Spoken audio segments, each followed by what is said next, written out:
Let's make some noise. Come on.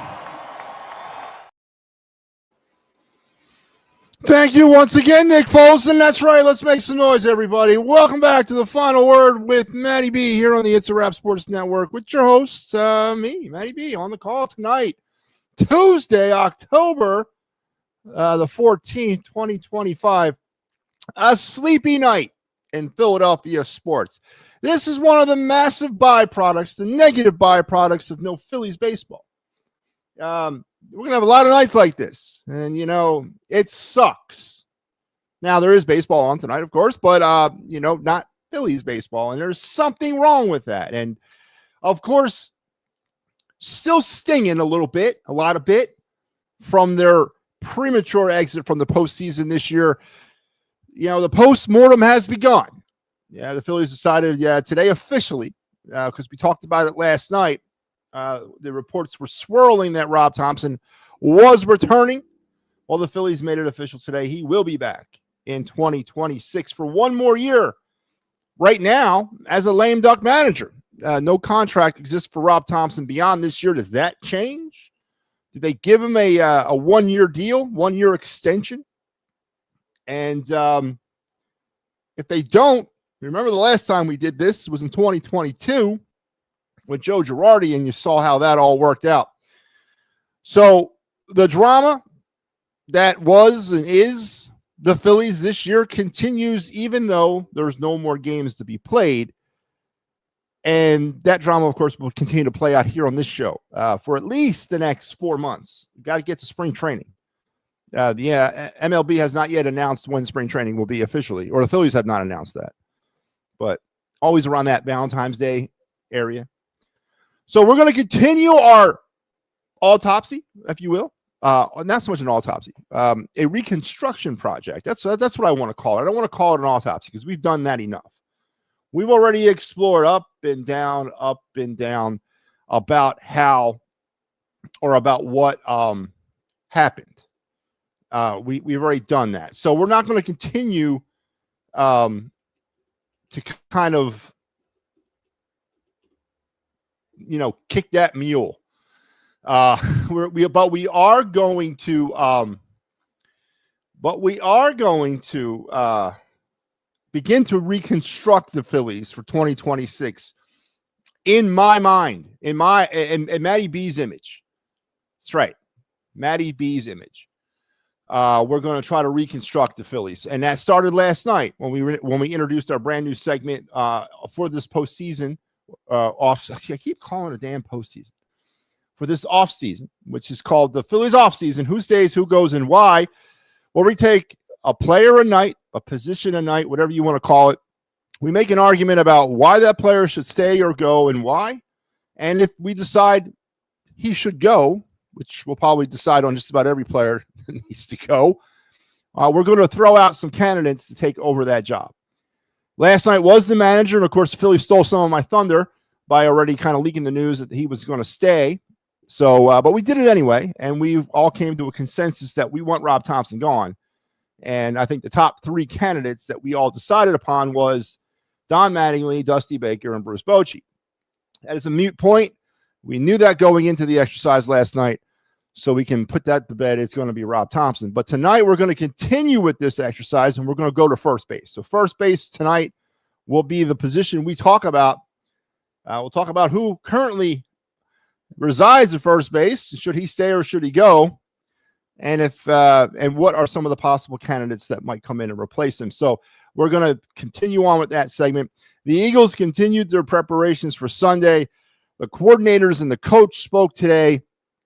And one of the things that I took from that presser, or when the coordinators and the coach spoke, was not necessarily what they said, because they're never going to tell you anything anyway. You're never going to get anything out of them, and rightfully so. I would not open myself up to that if I was a coach. But what I took from it, and I'm not necessarily saying it's completely a byproduct of what happened today, but there seems to be a cooling phase going on amongst a lot of Philadelphia Eagle fans.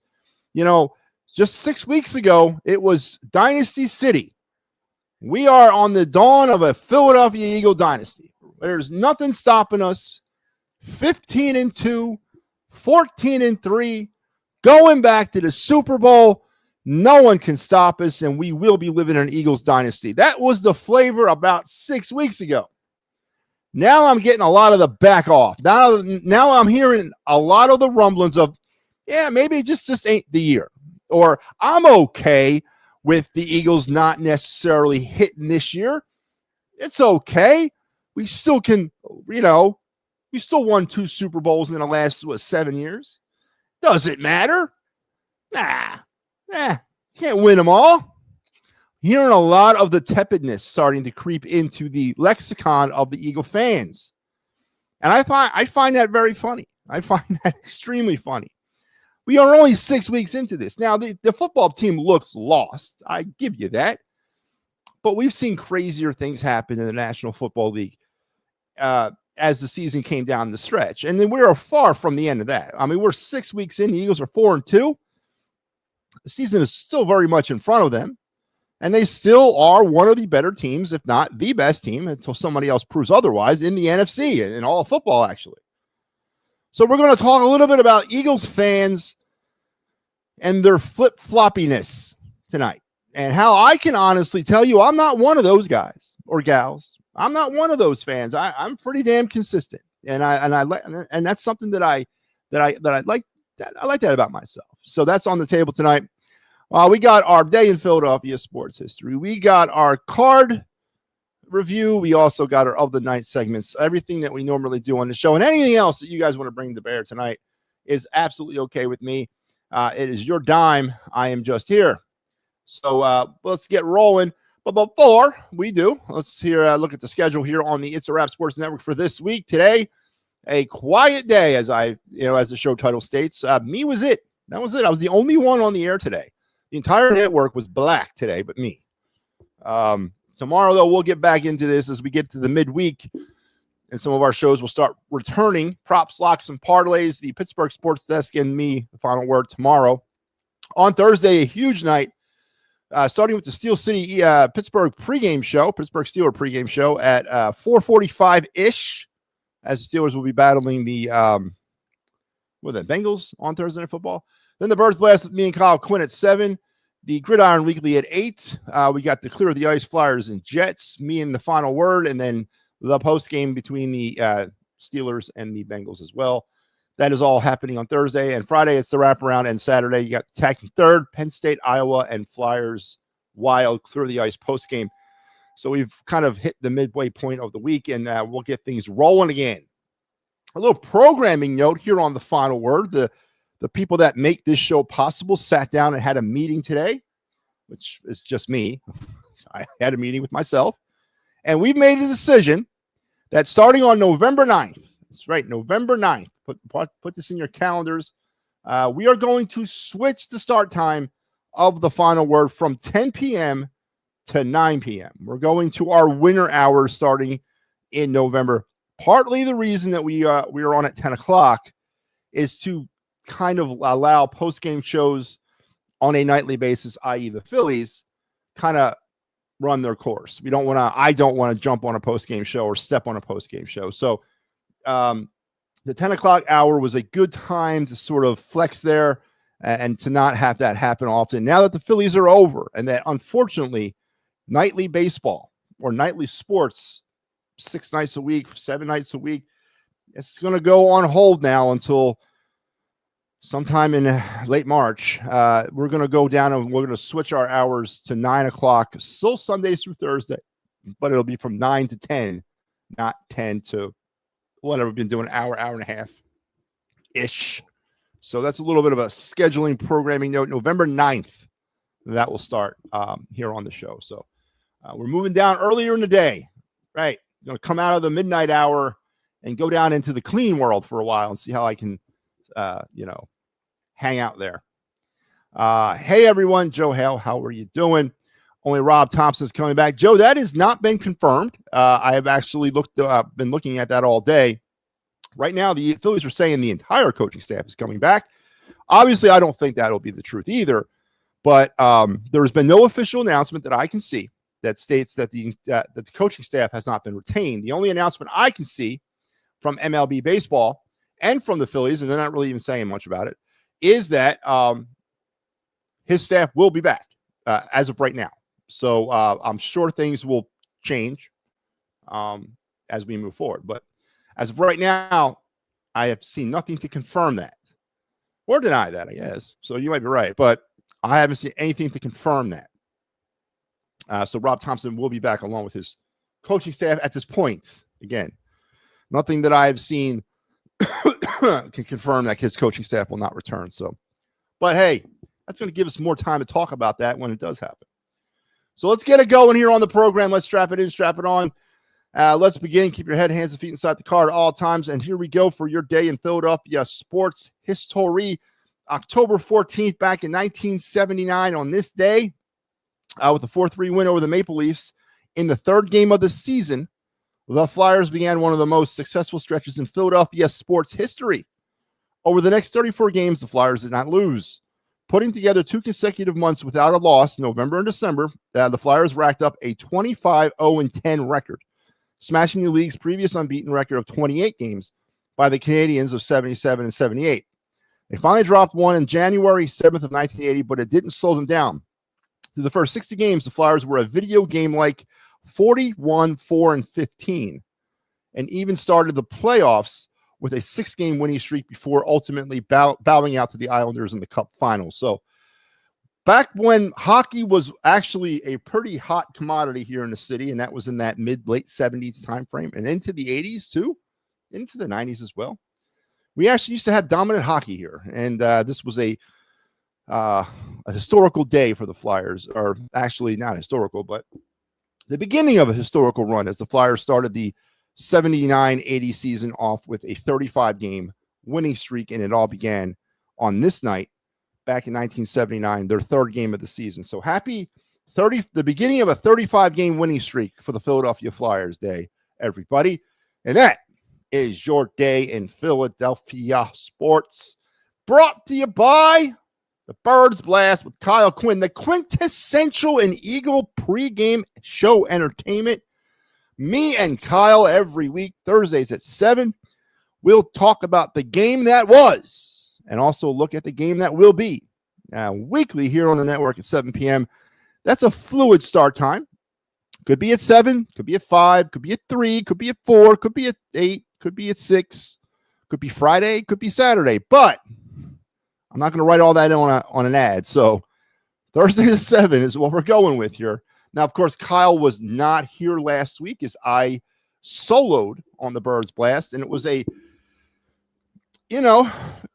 cathartic show for me as I actually, and then you can go back and check the tape. I said this game, or the game against the Giants, and me and Kyle, I'll have some, matter of fact, because the way we do the Birds Blast, we talk the game before and the game after. I haven't had the chance.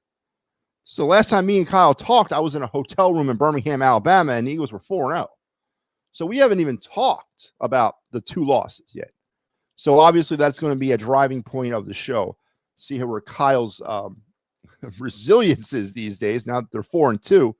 But on the Birds Blast this past week when I soloed, I took the Eagles to lose 28-20 because I heavily believed in the trap theory. I thought that that game against the Giants had trap game written all over it. And I was absolutely right. Now, of course, 28-20 was nowhere near what the score was. It was a lot more one-sided than that, 34-17, and it could have been 48-0 if you really think about it. But still, trap game it was, and I selected it correctly. Kyle had the Eagles winning the game 23-13. He took Cooper DeJean as his game MVP, and I took Jackson Dart. Now, we'll argue the point tomorrow night or Thursday night if whether we give it to Jackson Dart or Cam Scatterbo. One of those two will probably be the consensus MVPs of that game. But we'll have to tune in to see which one gets it. That's the Bird Blast with Kyle Quinn every Thursday at 7 here on the It's a Wrap Sports Network. Rumors are going around that the Flyers are bringing back the black jerseys. That's the black jerseys. They had them back for a while. They used them last year. Isn't that the alternate jersey? Went to a game last year. Was it 2 years ago? 2 years ago? Where they wore the black jerseys on a Saturday game? Maybe it's a different black jersey that I'm thinking of. It's the or is it the black jersey with the white shoulders? You talking about that black jersey? I haven't heard that. That'd be cool. I wouldn't mind seeing them again. But the All Blacks, they wear them all the time. But are you talking about the ones that had the white, shoulders? Those like first alternate jerseys from way back in the day? They'd be cool. I'd love to see that. All right. So I guess we can go with the Phillies. Let's get into our new segment here on the program because it's a fun little exercise that I've been doing. Phillies off season. Who stays, who goes, and why? We started it last night with Rob Thompson. The consensus was he goes, but of course we were doing this with the information knowing that he was staying. Tonight, we're going to start in on the position players, and we're going to start in on the actual players. And of course, first base will be the first one. That's how I'm a creature of habit, creature of order. We're going to start at first base, as you should always start at first base. I guess you can make an argument you start a catcher or a pitcher. I don't know. But we're going to start at first base. And, of course, we all know who the occupant of first base for the Philadelphia Phillies is and has been for the last 7 years. That's one Mr. Bryce Harper. Now, Bryce, before I get into this, I do want to lay down some ground rules about this little exercise. This is how I see it, right? Now, and when the end of this, when we go through all these players, and we will go through them all, we'll go through all the positions. We'll go through the 5 starting pitchers. We'll go through a bullpen. We'll go through a bench. We'll do it all. And then I will present to you MattyB's projected 2026 Phillies lineup. And it's already done. As I said, I've already completed that. But this is how I see it. This is if MattyB was driving the train for the Phillies. This is what my vision of this team. And before we get into these players, I want to present you my vision of what the 2026 Phillies are going to be, so that it doesn't take people completely off guard. So, the first ones. Yeah, with the white. Yeah, that would be a bad jersey. I have one of those, actually. Bryce Harper comes back, but I want him gone. And then Joe kind of beat me to it, but let's kind of lay this thing out right now. So,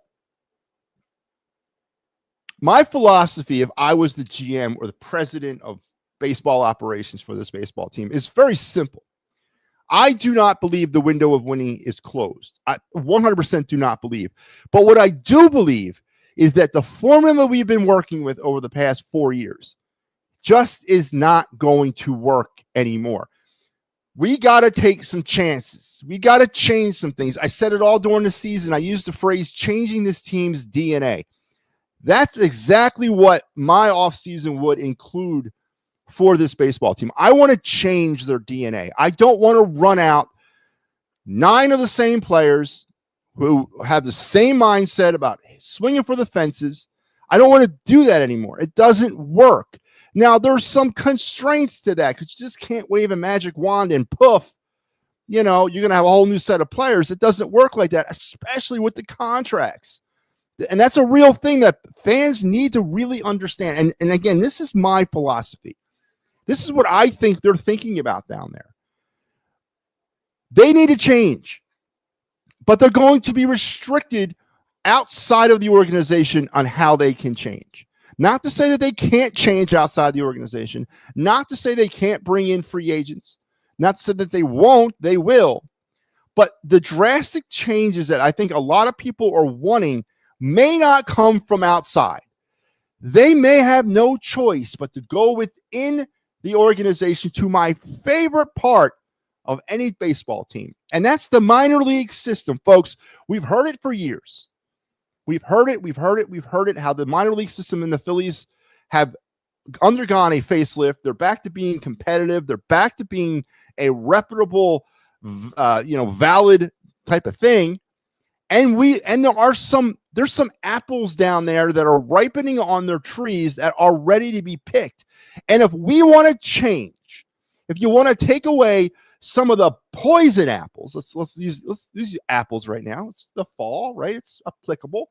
If you want to take away some of them poison apples, why not replace them with fresh off the tree, blank slate kind of apples that are starting out in their careers?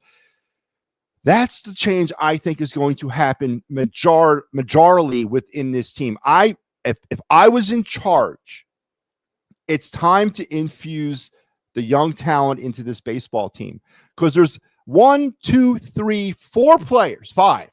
players.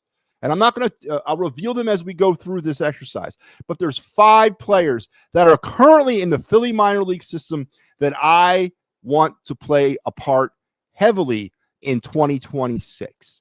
That's where the DNA change comes from.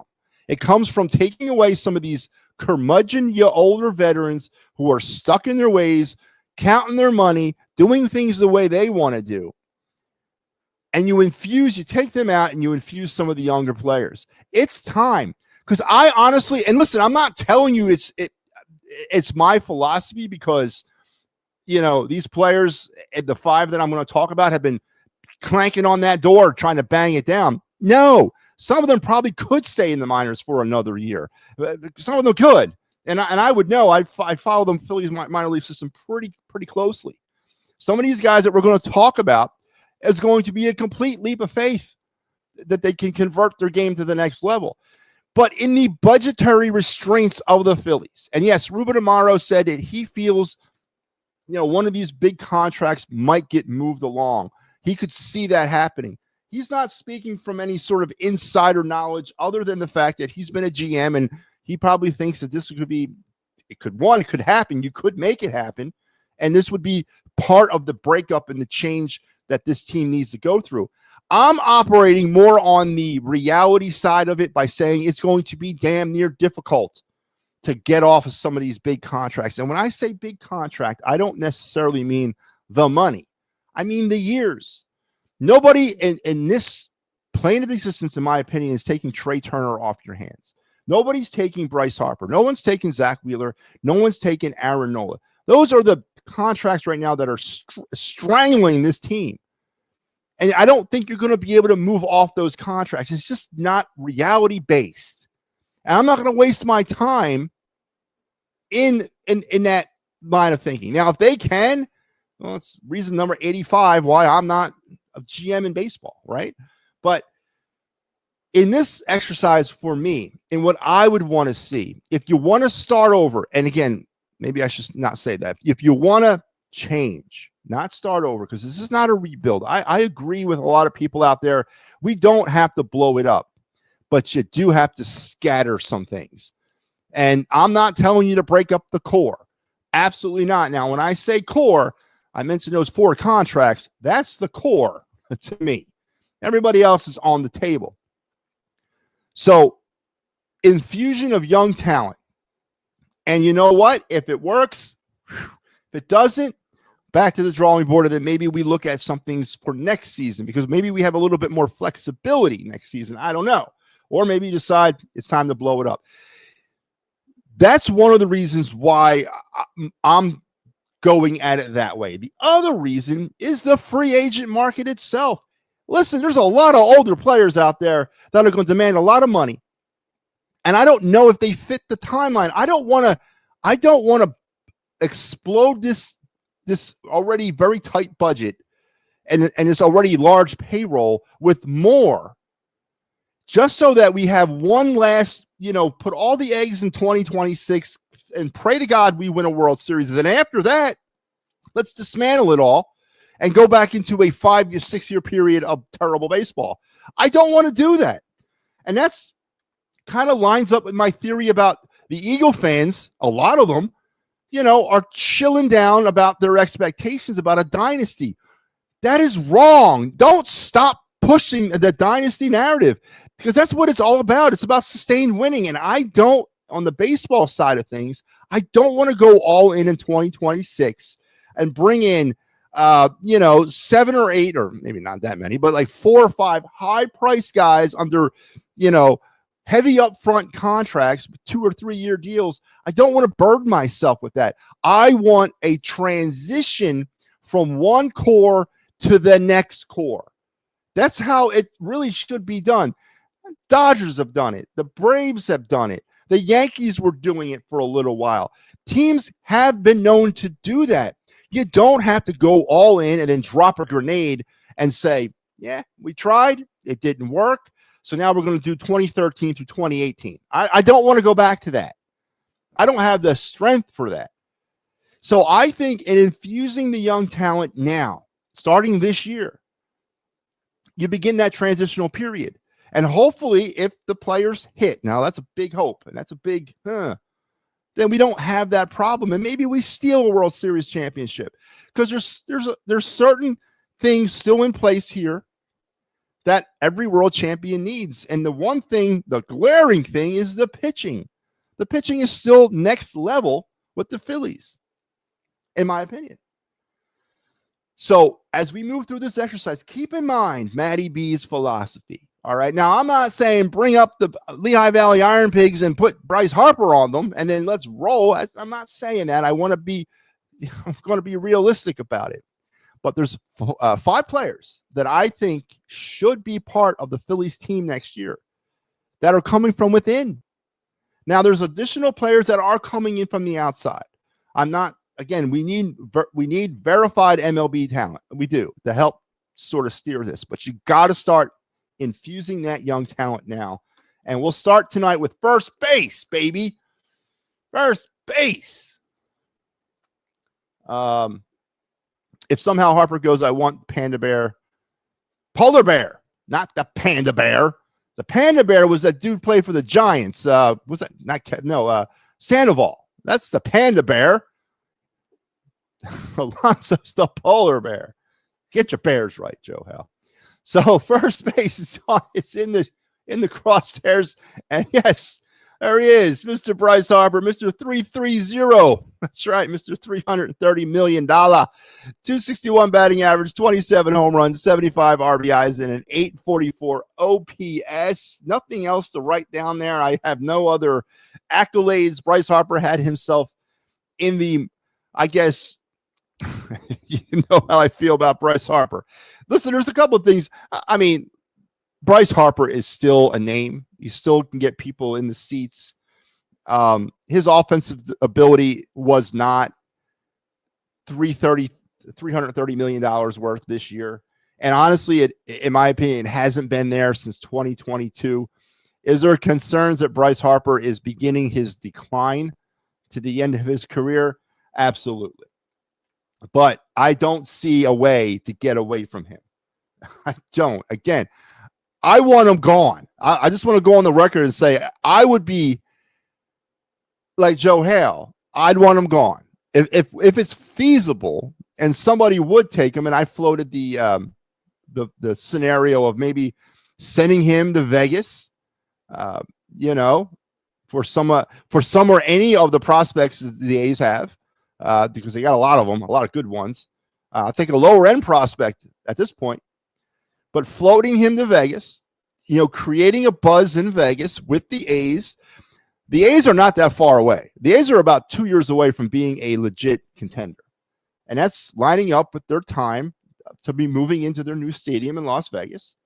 Bryce Harper can be the new face of that franchise. Hometown boy does good, so to speak, So, and the A's have the money. They could take on the contract or a portion of it. So I'm not telling you that don't float that idea out there. And if a team like the A's wants to take him on and he agrees to it, because, of course, he's got the no trade thing, then go ahead and try to make that happen. But living in reality, let's say they can't do that. Let's say that no one out there is stupid enough to take on Bryce Harper's money for the performance that he's been putting up over the last 3 seasons. Let's say we're stuck with him. It was not a good year. Now, is part of that because Bryce Harper could never get comfortable with anybody protecting him? And we saw how that was criminally done in the NLDS with Alec Boehm batting fourth. That was just terrible. Is Bryce Harper a candidate, or is he a product of not enough support around him? Was the types of pitches Bryce Harper was seeing a product of not caring not caring if he got on base because they didn't fear who was behind him? I don't know. Possibly. It sure as hell didn't help him. I'm not sure if it hurt him, but overall, Bryce Harper had a very uninspiring 2025 at the plate. His defense at first base, I can live with, except if he's involved in a rundown. Then he's got some issues. But defensively at first, he's okay. As a bat, he's totally not a good season. But if anybody out there has a way to move off of Bryce Harper, I'm all ears. But I am going to operate under the impression that we can't move off of Bryce Harper. Again, it's not that I want to keep him. I just don't know how I get rid of him. So Bryce Harper stays, but he doesn't stay at first base because I am not, and a little spoiler to this exercise, Kyle Schwarber in my team is historical, gone. Not paying the money to retain Kyle Schwarber. I'm not doing it. I'm taking that money elsewhere. Right? Kyle Schwarber can go. I'll give him his gold watch when he comes back from whatever team he's playing for. We'll put a little tribute video up, do all those great things. But Kyle Schwarber is gone in my world, on my team. Bryce Harper will be my DH in 2026, hands down. He is my DH. So theoretically, I am getting rid of him off of first base, but I'm retaining him on the baseball team because I just don't know who's going to take that contract off my hands. So let's operate on the fact that that Bryce Harper is staying, but he's not going to be my first baseman. What do I do now? So let's look at some of the candidates out there that I could potentially replace Bryce Harper with at first base. First up, Josh Naylor. 295 batting average between the Arizona Diamondbacks and Seattle Mariners. 20 home runs, 92 RBIs at 815 OPS. He'll be a UFA at the end of the season. His market value is $15 million. He's a left-handed bat, which, is not necessarily, we need a right-handed bat with power. He's not a power hitter. He's a left-handed bat with power. He'll be 29 in June of 2026. Struck out 83 times in 543 at-bats. So he puts the ball in play. 20 home runs, and that big 92 RBIs. That's what I'm looking at that's making me salivate. 92 RBIs, 295 batting average, and he only struck out 83 times. For $15 million on a 1 or 2 year deal, Josh Naylor is very attractive to me to bring here and put him on first base. Now, the problem is the left-handed situation. This lineup is sunk with left-handed hitters. We need some diversity with that. But Josh Naylor is definitely on my wish list to replace Bryce Harper at first. Again, Bryce Harper remains on the team, but he's going to be my DH as I will say goodbye to Kyle Schwarber. So Josh Naylor is candidate number 1 to replace Bryce Harper at first base. My second candidate, well, it's the name that everyone's talking about. Why not? Pete Alonso, 272 batting average, 38 home runs, 126 RBIs for him last season, 871 OPS. He declined his player option with the Mets for next season, so he'll hit the open market. He's got a market value of about $25 million. He is a right-handed power bat, not right-handed bat with power. No, he's a power bat. And this would also make up for the 2016 draft fiasco where the Phillies selected Mickey Moniak first overall and could have selected Pete Alonso and a bunch of other players that would have worked out. We all remember that, right? Mickey Moniak, number 1 overall. The Phillies had it and totally whiffed on that. I think Alonso went in the 4th round or 2nd round or something like that. This would make up for that. And not only that, it would stick it to the New York Mets. Can you imagine the instant rivalry? Not instant rivalry, but the heightened rivalry between the Phillies and Mets if Pete Alonso somehow would come to Philadelphia? I mean, you couldn't. It's like must-see TV every time the Phillies and Mets would play, especially at Citi Field. He makes up for the loss of Kyle Schwarber, right? And I think Pete Alonso, 126 friggin' RBIs, and that's comparable to what Schwarber drove in. Obviously, we're not talking 58 home runs. We're talking 38. I can live with that. And 871 OPS. So if we're looking to essentially replace Kyle Schwarber, Josh Naylor wouldn't be the guy, right? So if we're looking to replace Kyle Schwarber, Pete Alonso would be that guy, in my opinion.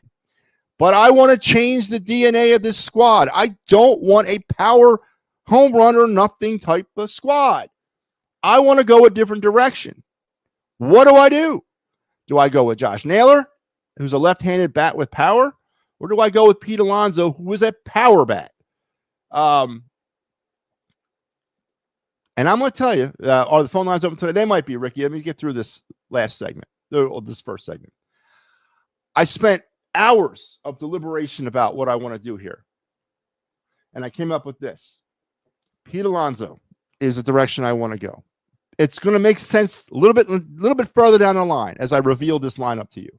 So Pete Alonso, with a $25 million market value based off of his last contract, is where I'm going at right now. What's the reason why I'm saying adios to Kyle Schwarber? I'm replacing Kyle Schwarber with Pete Alonso, but I'm moving Bryce Harper to Kyle Schwarber's position as your primary DH. And the polar bear will become the new first baseman of the Phillies, making up for the wrong of us not drafting him in 2016 when we could have. So there you have it. Bryce Harper stays, but he goes to the DH spot. Pete Alonso comes in and becomes our new first baseman. So there you have it. That's it. That's first base. So we got through the manager and the first baseman. Tomorrow, second base, and so on and so forth. So there was the segment of the Phillies offseason, who stays and who goes and why. First base edition. Harper's out, but not off the team. He's out of the position. He goes to DH. Pete Alonso comes in and plays first base, and we say adios, amigos, to Mr. Kyle Schwarber, and that $30 million a year he's looking for, allegedly, in his new contract. So, what's your thoughts on that? Drop your comments in, and as Ricky Deals requested, here they go. The phone lines are now open. If you want to join the conversation face to face or voice to voice, whatever you choose, go ahead and jump in on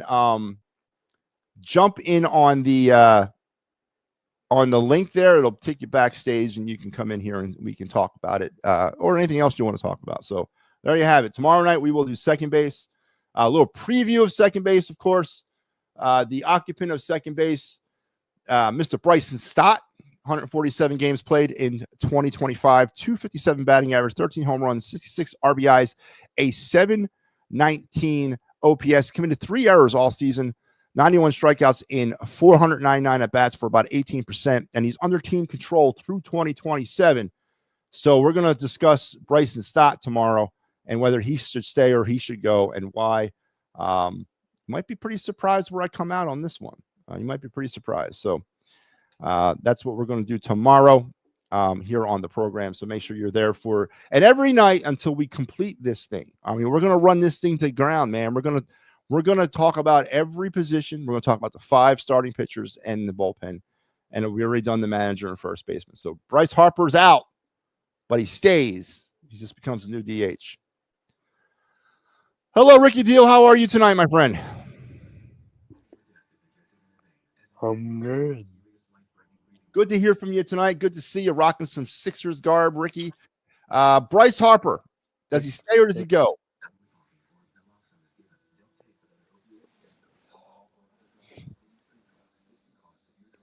Need to go. Bryce Harper needs to go. That's interesting, Ricky. You're coming out from a different side of all this. I thought you'd be more the biggest Phillies fans I know, man. And you're advocating for the going of Bryce Harper. Now, Ricky, I don't know if you heard that last segment, but I agree with you to an extent. I think he comes off of first base, but he stays on the team. He's a DH, and Pete Alonso is our new first baseman. Ricky, would you be happy to see Pete Alonso wearing Phillies pinstripes? Yeah, I think a lot of us would. And it would check a lot of blocks for me as well, Ricky.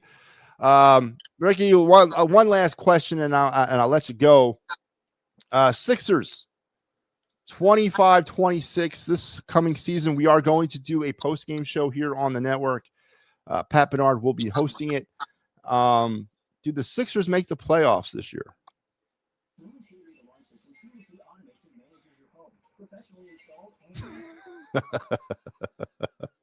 No.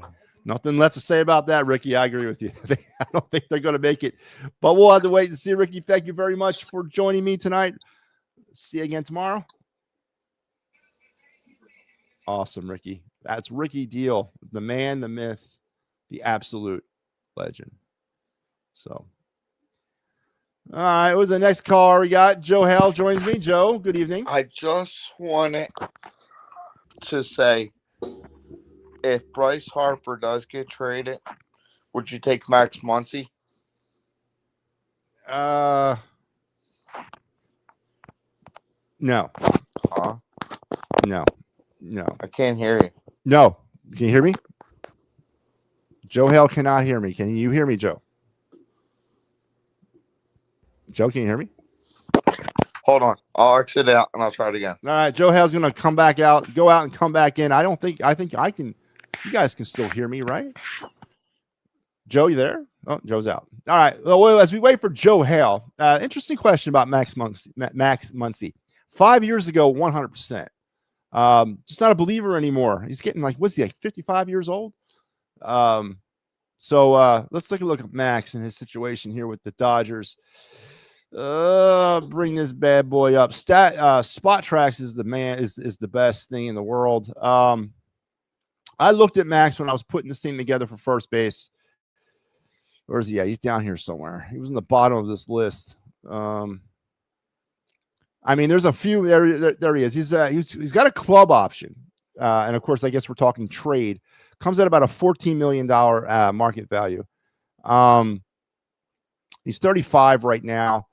Alonso's 30. Naylor's 28. I mean, listen, there's a few attractive first basemen. Miguel Andujar, he's a third baseman, but there's a few attractive first base options out there. I won't deny that, but Muncy's a little too old for me at this particular point of his career. Joe, there? Can you hear me now? Yes, it was my. All right. Absolutely. It wasn't me, Joe. No, Ricky would try to blame me, but would you try to trade him to Arizona? For who? Who we trade him to Arizona for? Prospects. So, Joe, again, I'm not against, if they can find a way to get off that money, that's great. But I don't think there's nobody out there that's going to take the money. They'll take a portion of it, but the Phillies are going to be stuck with that money. Here's the thing. I don't think Bryce Harper is completely kaput. I think he's on his way. I think he's coming down. And I don't know about 2 or 3 years from now. But if I decrease Bryce Harper's responsibility, if I just put him on the bench and make him the DH, I honestly think that might give you some extra years out of Bryce Harper. He can focus on hitting. He doesn't have to worry about fielding anymore. I'm going to try to do everything I can to squeeze anything out of Bryce Harper. Bryce Harper had a terrible year this year. Not worth the $330 he's getting paid. Absolutely not. And I'm telling you, yes, if there's a taker, and I mentioned the Vegas scenario, if you can somehow talk the A's into making him the face of the new franchise, Vegas has got nothing but good prospects in their system. Even their worst prospect is a good prospect. And that's what happens when you're bad for 20 years. You accumulate all these upper draft picks. I would move them 100%, but I don't want to blow up this team. I don't want to move them to move them. I want to move them for some value, and I don't know if I can. So if I bring Alonso in, make him the first baseman, or even Naylor, honestly, Alonso or Naylor would work for me. Nobody. Go ahead. No, finish. Go ahead. I've been ranting. Nobody said Ryan O'Hearn. Yeah, Ryan O'Hearn is out there. He's going to also be a where's he at? Now, way down here on this list. I just saw him.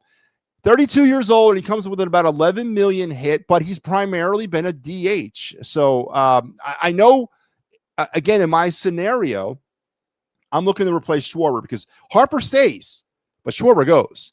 One or the other is staying or going. Do you feel me? I don't want both of them back because that's not going to change this team at all. It's going to be right back to the same crap. So either we're going to re-sign Schwarber and try like a Dickens to trade Harper, which is going to be impossible. The easier thing would be to do is just let Schwarber go and then try to bring somebody in to help out Harper on first and move Harper to DH. I think Schwarber comes back. I guarantee you he does not. 100% guarantee it. Not for $30 million a year. I see the Phillies moving on for the next guy you're going to talk about tomorrow. Bryson Stott? Yes. Bryson Stott's an interesting case because he is under team control, but there's a second baseman out there that I want. And honestly, with Bryson Stott, Alec Bohm. What's that? Does he play for the Tigers? No. No, you talking about Torres? Yes. And he's one of them, but he's not the number one candidate. But Torres is one of my candidates. But Bryson Stott and Alec Bohm both fit in the same boat with me. I know they're still in their team control, and it's easy money, it's easy retainability for the next couple of years. But do either one of them fit long term to the Phillies' plans? No. So get rid of them. Yes. That's the case. You know what I mean? You asked Ricky if the Sixers make the playoffs. I did. Yes, they do. How? Give me a scenario. Embiid's healthy. What about George? Does he have to be healthy too? No. Half of the year. So Embiid and Maxey are going to run this team to the playoffs? I'm going to give you some breaking news. The Sixers are bringing back their old mascot, by the way. Hip hop. Yep, I saw that. And my buddy went to the Flyers game. This is why I asked the question. I want to see that black uniform come back with the white on top. Yeah. That was the very first alternate jersey. A lot of people, because Rick Tocchet played in that uniform, believe it or not. Yes, he did. I know. I saw him playing in it. Dave Poole and Tim Kerr. No, I don't think Tim Kerr did. Brian Propp did. No, it came around in like the late 80s. It was their first alternate uniform. I thought you meant the all black one with the orange armbands and stuff. Yeah, no, they wear. No, that I have that jersey in my closet actually. That with the white and the black. I have that. I think everybody has that. I have an orange Cooch jersey. I'm actually going to the Flyers Wives Carnival this year. Well, that's February time frame. Yes. I used to do that as a kid all the time. A lot of fun. Eagles point. Mitchell, game time decision. Adoree Jackson, why? Healy Ringo, why? Eli Ricks, why? Marcus Epps, why? Who else are we going to talk about and throw in the word why? Cooper DeJean's going to have to play out wide this week. He's going to have to come out of the slot. Not because Cooper try to Jefferson, you think? Yeah, that's exactly what they got to put on him. If they put anybody else on Jefferson, I'm not saying Cooper's going to lock him down, but Cooper will have the better chance of locking him down than anybody else on that secondary. If Quinyon Mitchell's, and even if Quinyon Mitchell is a game time decision, do you really throw him out there against Justin Jefferson? No. It's not like we're going up against the Giants and they cooked them. I mean, no, you don't do that. So it's going to be an interesting weekend for the Eagles. Depends what quarterback for Minnesota. Yeah, and that's the big wild card for the Vikings. And I'm not saying it's a guarantee slam dunk the Eagles lose this football game, but it's more of a 50-50 than anything else. Bring up Penn State real quick, and I know you're on budget and time. I can see Freeman from Notre Dame going. I saw that today. I also saw Matt Rule. They interviewed him while sitting as the head coach of Nebraska, talking about another Big Ten school.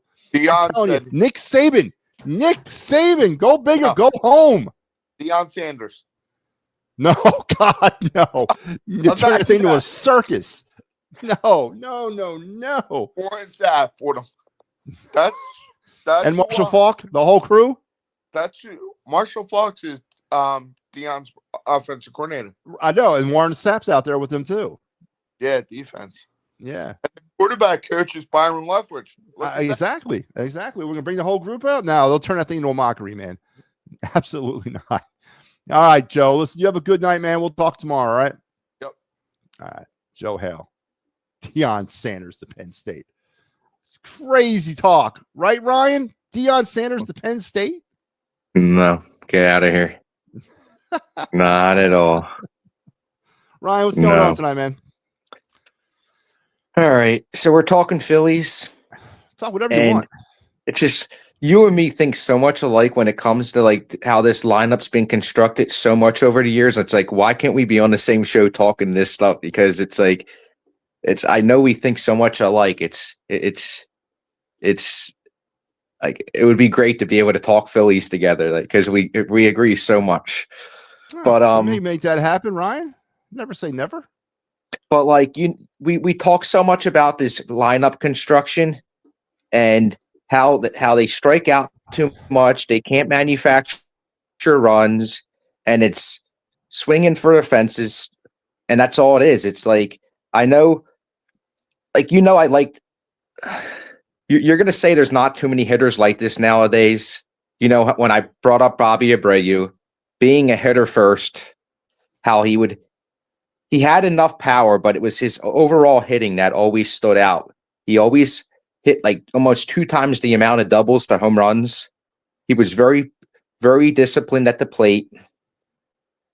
And he saw a lot of pitches. He never overswung, but he was a run producer. You know, he was a run producer, but he was a hitter. And Absolutely. I know you're going to say there's not that many of those in the league today, but there's more than like, you think. And Ryan, I think there's more than you think. Yeah. And then like we talk about like even when it comes to the draft with the Phillies, why don't they have a plan like when it comes to like I know it's easier said than done, but like why don't we have a plan of trying to find certain players that are and have like a plan in place? Be like, all right, we're going to go to these players. We're not just going to look at them further offense and further hitting, but we're going to really talk to them deeply down. And we're not going to make it obvious as far as what we look for in players, but we're going to try to talk them and make it like secretive to them. Be like, all right, so what type of hitter are you? How is this with you? And try to lead it into that to see if that's the type of guy they are. And don't just make it so obvious because players will say anything just because, you know, we got to have a plan in place of making this roster. Yeah. Because it's like we like hitting home runs will come, but when you're always trying to hit home runs, it's not going to last. You got to be a team that wants to hit first and have plate discipline. So we still see teams doing that today, that teams are not about home runs, but they have enough power and they do hit home runs, but it's their overall hitting that stands out first. And that's what I want to see with the Phillies team. Absolutely. And that's the unstructured lineup, the unbalanced lineup that was brought here. And Nick Castellanos might have been the poster child for that. I don't think he was brought here to be a power hitter, but somehow along the way, he decided that's what he's going to be. And that kind of throws off the unstructured. Alec Bohm is also another victim of that. He's out there trying to swing for the fences. These players, if Bohm and Castellanos played baseball within the foundations of their own people and player, they'd be very good players to have on your team. It's just not working here, and the way our lineup was structured just did not. If they were struggling that way, if they were trying to hit home runs and they failed, we had no safety net. We had nowhere to go. We had no one to insert into the lineup because it wasn't structured to begin with. It was imbalanced to begin with. Now it's even worse because now they're not hitting. Now everyone else goes cold. It was a symptomatic problem up and down the lineup. And moving forward, and I hope you stick around for the rest of this little exercise that we're going to do by going basically position. I do think you can change this without blowing it up. And it's going to lean heavily on the internal part of this because I don't think the Phillies are not going to be – they'll bring in some free agents. And I think that Kyle Schwarber's money is going to be the deciding factor of why Kyle Schwarber doesn't come back. I don't think they're going to be able to close the gap. And they got to take that money somewhere. They can do the old Billy Bean money ball and get 3 players for 1 Kyle Schwarber. We'd be better off in the long run. And you just can't fall in love with – there's no guarantee Schwarber's going to hit 58 home runs next year. Saquon Barkley ain't rushing for 2,000 yards this year, so there's no guarantee of any of that. We got to try to get more diverse, balanced, a true 4-hitter. And again, I don't know if this is Rob Thompson. And that's another thing. This nonsense about batting him first, second, whatever. He's got to go because of that stigma. And the fact that we retained Rob Thompson, take away Kyle Schwarber. So at least there's one player who's not going to demand where to hit in that lineup. And maybe that helps us out even more because it was criminal that Schwarber was not put in that 4-hole 3 years ago and left there. And all this up and down with the leadoff bat and second. It's terrible, terrible baseball, Ryan. Yeah, and talking about like another guy when we like back in the day, we had Placido Polanco too. Yeah. So if we had like a Bobby Abreu and a Placido Polanco type guy and 2 of those types of guys in this lineup, maybe a guy that does hit home runs, that hits a lot of doubles, is an run producer, but then a Placido Polanco type guy too that hits all fields. I would love to have Luis Arraez in this lineup because that's the type of player he is. He's a hitter. He might not strike out a lot. He might not walk a lot, but he's a hitter. So have that type of guy in here too, along with like like the guy I'm talking about, that's the run producer, hits lots of doubles, but he still hits 20 to 25 home runs. That's why, like, I don't want the Phillies just to go after guys just because they're available as free agents. If they're not that, if just because they're the guys available, don't feel pressured. If we have to wait longer, then do so. Like, I don't want to just bring guys in because they're the ones available in free agency. If just because that's available, do more due diligence and be serious about a plan. And if you got to take more effort, you got to do more studying. You got to have that plan in place. Don't just go after guys just because they're available. But just because you need something so desperately, and just have anybody available, and then go after them. Even through trades too, you got to be doing your due diligence. If you have a plan in place, you can do it. It's just going to take more effort. No, absolutely, absolutely. And it's just so when we come to Rob Thompson, see, it's been the same exact thing all these years, but coaches can only do so much. And we made Trey Turner this year maybe less home runs and be more of a hitter, but when it comes to this lineup and anything, you can't just keep making players try to be something and bring somebody in and bring players in and try to make them something they're not. That's what the Phillies have been trying to do for too long is, we can make them into this. We can try to change them, but it's not going to last. They're going to revert back to who they were, or they're not going to be satisfied. They're not going to be happy to try to do something they're not. And it's just, I agree. 100%. We got to make this roster construction better, because if you're going to keep bringing the same guys back over and over, it's going to be the same thing in the playoffs like we've been seeing. And even heading into the playoffs, we had a winning streak going, but they were almost like 5 for 60 something with runners in scoring position. So you got to be able to manufacture runs and go with the pitch, choke up like JT Realmuto did in the playoffs. He was so much fun to watch because he did that. You see how much he hit to the opposite field. Yep. He wasn't over swinging, and it's just, we need that type of lineup. We don't got to play small ball where we bunt all the time. No, you can play small ball and go with the pitch, shorten your swing. So when people think we talk about small ball, we're only talking about bunting. No, like, you can see a lot of pitches, go with the pitch, choke up, shorten your swing, go up the middle, but home runs will come. Home runs will come. Yep, they will. And it just, and they'll come easier if you're not forcing it. It'll come easier if you're letting them come and not trying to overswing and try to manufacture something where it's not. No, I agree. And we saw it in this series. We've seen it throughout the playoffs, throughout history. It's not, you got game 3 where they hit 3 home runs, they score 8 runs, but then when you spread out the rest of the offense over the other 3 games, it was putrid. I don't want 8 runs in one game when you win 8-2 or whatever. I need those runs spread out, and you know what I mean? So you're right. It comes down to balance, and then the stop promoting. And I don't know if this was because hitters were getting hot and Rob really truly didn't know where to put him in the lineup, because he always said, for example, Bryson Stott to me is a leadoff guy. But, he gets cold, so I'm going to move him down to 9. He's getting hot again, and we move him back up to 1. Stop doing that. You got to make a lineup. And I'm not telling you stick with the same lineup for 162 days or games, but you got to be a consistent lineup. Your 8 hitter is your 8 hitter. He doesn't promote himself out of that 8 hitting hole because he gets hot. He is your 8th. He's the guy that's in your lineup batting 8th for a reason, whatever that reason may be. You don't promote yourself out of that hole as you get hot. It screwed things up for both the player and the team. Mm-hmm. Yeah, and then we had such a great pitching staff. I feel so bad for the pitchers because they did so well, and then people want to go blaming. Oh, well, they didn't pitch good enough, but no, amazing.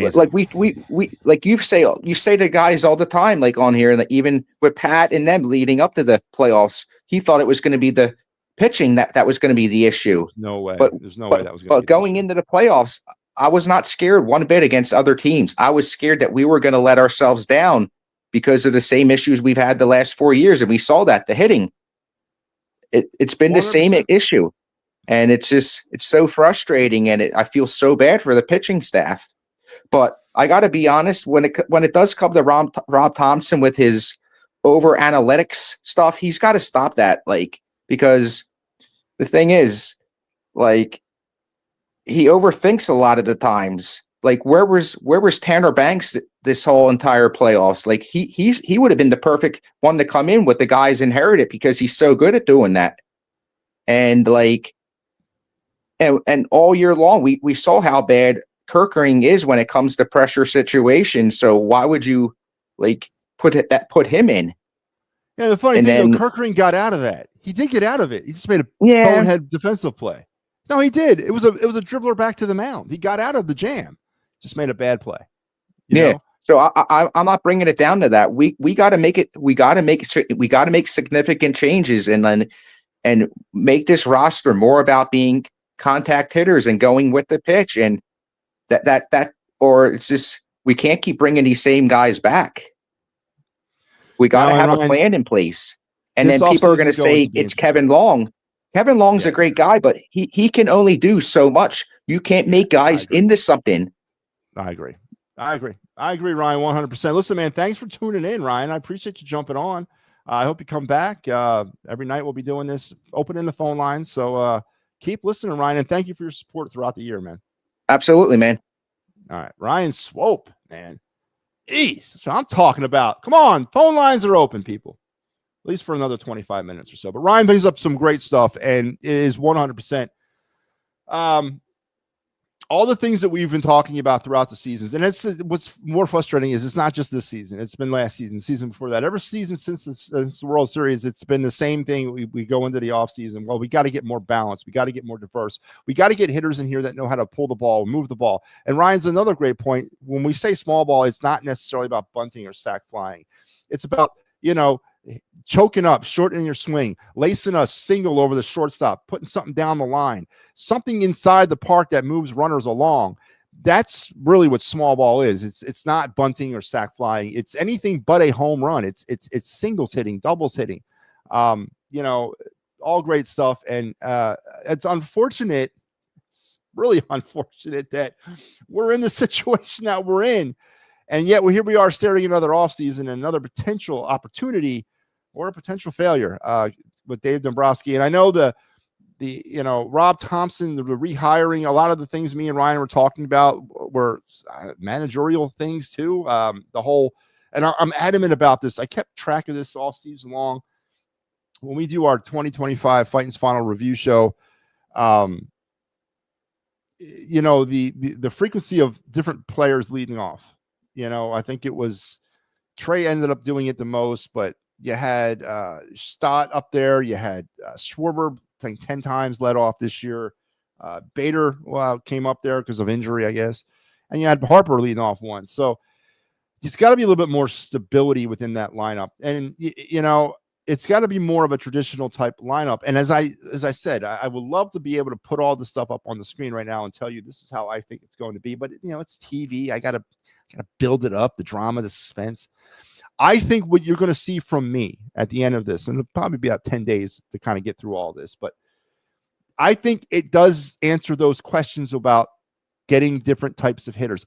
You need power hitters, 100%. You got to have power hitters, but I don't need a lineup that is saturated 1 through 6 with guys who want to hit home runs. I don't want that. It doesn't work. We can be the 100% eyewitnesses to that. It doesn't work. I need some diversity. I need people that can put the ball in play and move runners along.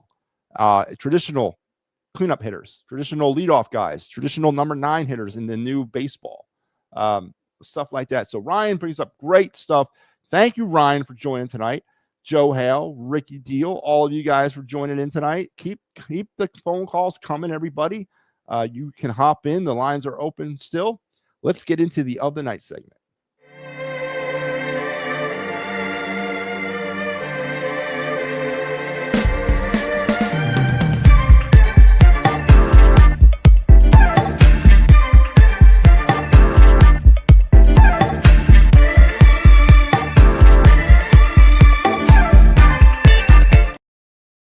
Yeah, that's right. It's the other night segment, the part of the show where we discuss a Flyers prospect, a Phillies prospect, a Flyers draft target, a Phillies draft target. We spotlight players from the Phillies or the Flyers. And of course, the calendar is in October. We're not spotlighting any Phillies players anymore. Not until the spring. We're not talking MLB draft yet. Not talking NHL draft yet. And that pretty much just leaves, we've already spotlighted the Flyers player. So that leaves us with the Flyer prospect portion of the night segment. And it's in full swing. We've done about 4 of them already. And tonight will be number 5. And let's get it on. Here's our Flyer prospect spotlight of the night. And that would be Zvezda Moskva from the VHL. Flyers drafted him in the 6th round of the 2024 NHL draft, a 5'10", 165-pound right wing. His handling skill is strong. Tons of attacks up to the inside and the ability to make defenders look silly. Kind of undersized again. It's a common theme, especially with our European players. But, it's okay.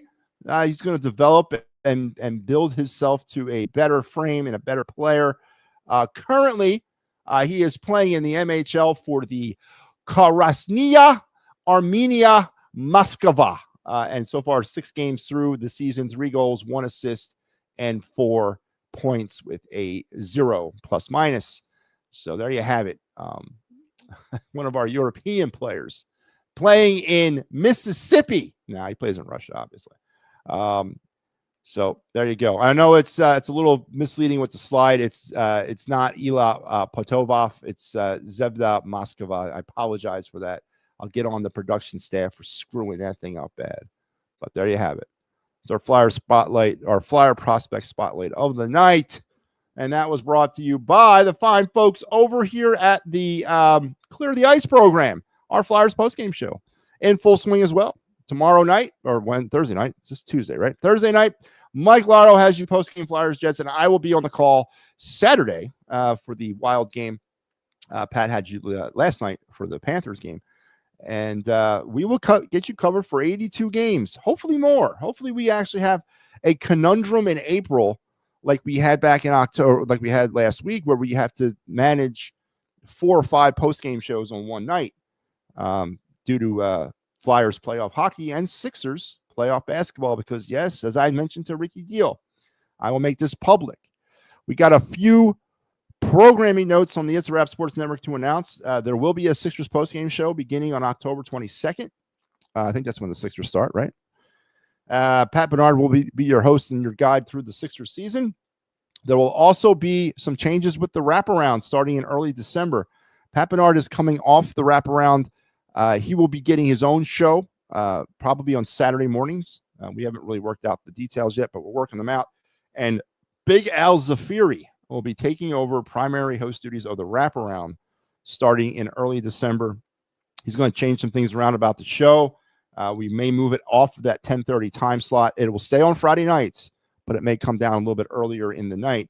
And, of course, on this program, the final word, starting on November 9th, we are moving from 10 o'clock to 9 o'clock, Sundays through Thursdays. So we're going to our winter hours. No more post-game obligations all night long because of no Phillies. So we're going to go to an earlier start time starting on November 9th here on the final word. So all that stuff is a coming to a theater near you, and all the other great programming we have on the network. So let's wrap up the show. Let's finish it off with some style, my favorite part.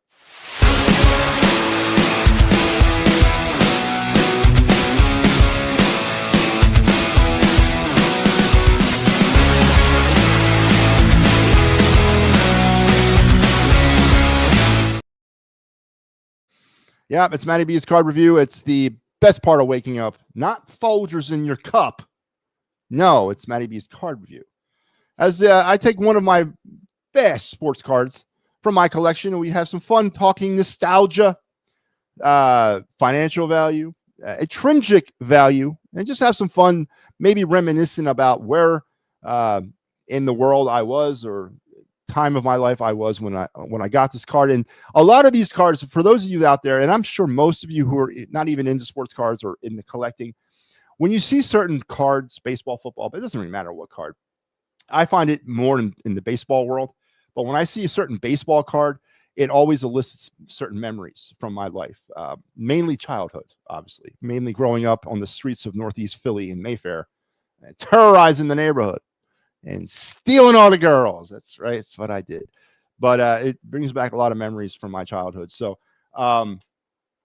that's part of the fun part about doing this segment is all the nostalgia that brings back. And tonight, we're going to head into the world of the Fleer baseball card. Fleer. Remember Fleer? They haven't been doing baseball cards or any cards really since 2005 when they were bought out or basically went bankrupt. Upper Deck bought the name from them. So they're no longer, I guess, I don't even know if they're producing cards anymore, to be honest with you. I haven't seen anything from Fleer in a long time. But Fleer at one point was a pretty hot commodity in the card world. The company actually is out of Philadelphia. It was headquartered there when it was founded back in 1885, and it was not a card company initially. It produced bubble gum. Fleer is the creators of Double Bubble. You guys know what Double Bubble is, right? You know, that gum, they made it. And when they made Double Bubble, they established the color pink as the color of that gum, and it became the standard for bubble gum everywhere for some odd reason. But little history of Fleer. But back when they made baseball cards, they were trying to compete with Topps. And of course, Topps being the king, they did a pretty decent job. They've had some decent sets throughout the years. Some of them financially don't measure up to Topps for some odd reason, whatever the reason may be. But tonight we're going into Fleer. We're going way back to the year 1990, and we're going to a card that hits home for me in the 1990 Fleer set. So let's bring it up here. The 1990 Lenny Dykstra. Yep. Lenny Dykstra wearing his Phillies pinstripe maroon old school home uniform, standing on the Veterans Stadium carpet. That is definitely the vet. I can tell by the dugout. I can tell by the lip of the dugout. That's Veterans Stadium. And when I look at this card, it brings back memories of this pitcher. Not that I remember the actual pitcher being taken, but this was from 1989, and it was from the post-trade of Lenny Dykstra. That was the year Dykstra was traded to the Phillies. So this was from the very beginning of Lenny Dykstra's career as a Philadelphia Philly. And, of course, Dykstra has cemented himself as being one of the more toxic yet lovable baseball players that's ever played here. Part of the 1993 Miracle team. When he broke into Major League Baseball with the Mets, he was a prime contributor to their World Championship run in 1986, and definitely part of the second greatest trade in Phillies history. I think when we did our greatest trades in Phillies history, the Lenny Dykstra, Roger McDowell for Juan Samuel trade was either number 2 or 3. Of course, number 1 is Steve Carlton, but this one was probably 2 or 3. This trade, bringing Lenny here in that summer of 89, and that summer was very instrumental in assembling what would become the 93 team. You know, we also acquired Kruk in 89, and we acquired Dykstra. The Phillies went from also-rans to perennial World Series contender in a series of a few moves that summer, and Lenny Dykstra was definitely part of that. This card is utterly worthless on any sort of open card market. I think the most I've ever saw it for was about $2. Now, the design is pretty no frills. I mean, it's a, 3/4 of the card is the picture, and the border kind of is smaller than the picture as Lenny's big head is kind of going past the border.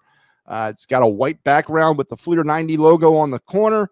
Nothing really, and perhaps this is the reason why Fleer cards were never really that marketable, but this card does scream of nostalgia, especially with the Phillies old school uniform, Veterans Stadium, and of course the Phillies logo there on the right-hand side. So a lot of nostalgia when I look at this card, a lot of fond memories of my teenage years at this point in my life when I look at this baseball card, and a great player, though very toxic and very somebody you wouldn't want to bring home. I give you that. But when he was a player, especially here, he was the epitome of what it means to be a Philadelphia sports star.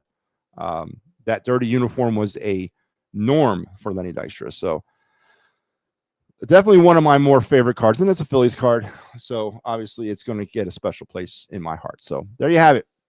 The 1990 Fleer Len Dykstra on MattyB's card review. A card that is utterly worthless on the open market, but yet priceless in my heart.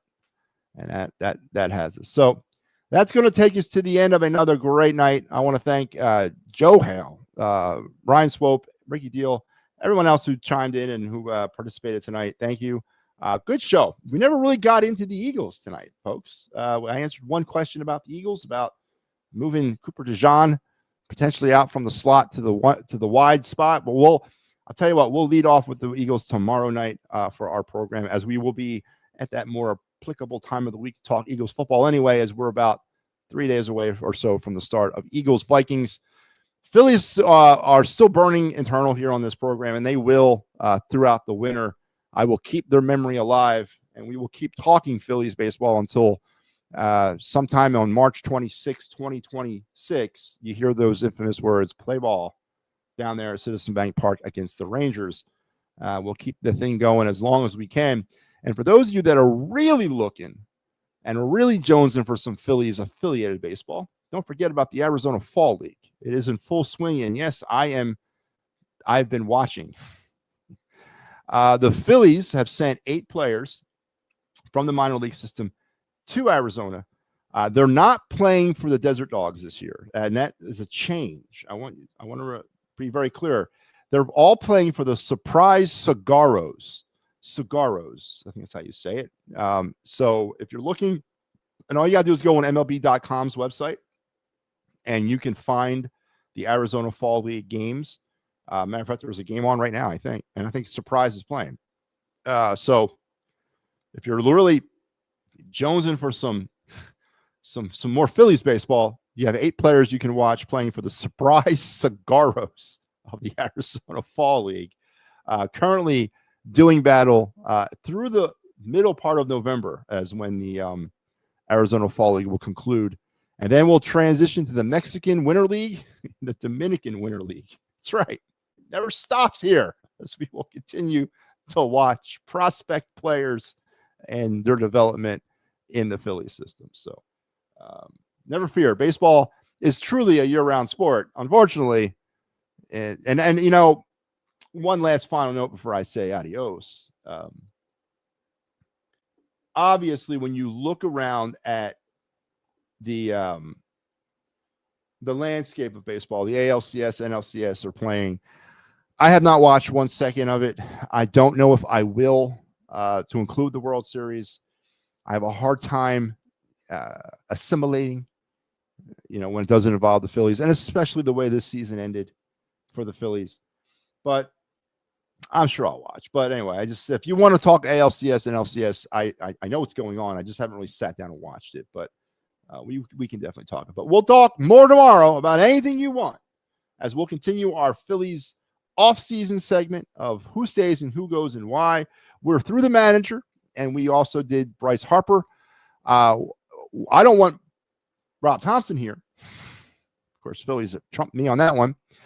And I do want to keep Harper, but I don't want him playing first base. Pete Alonso, a right-handed power bat that is sorely needed for this lineup to start to bring balance back, is who I want to replace Harper. Tomorrow we'll talk second base, Bryson Stott, and should he stay or should he go and why?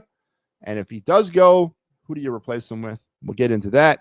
And then we'll go around the diamond and we'll finish it up.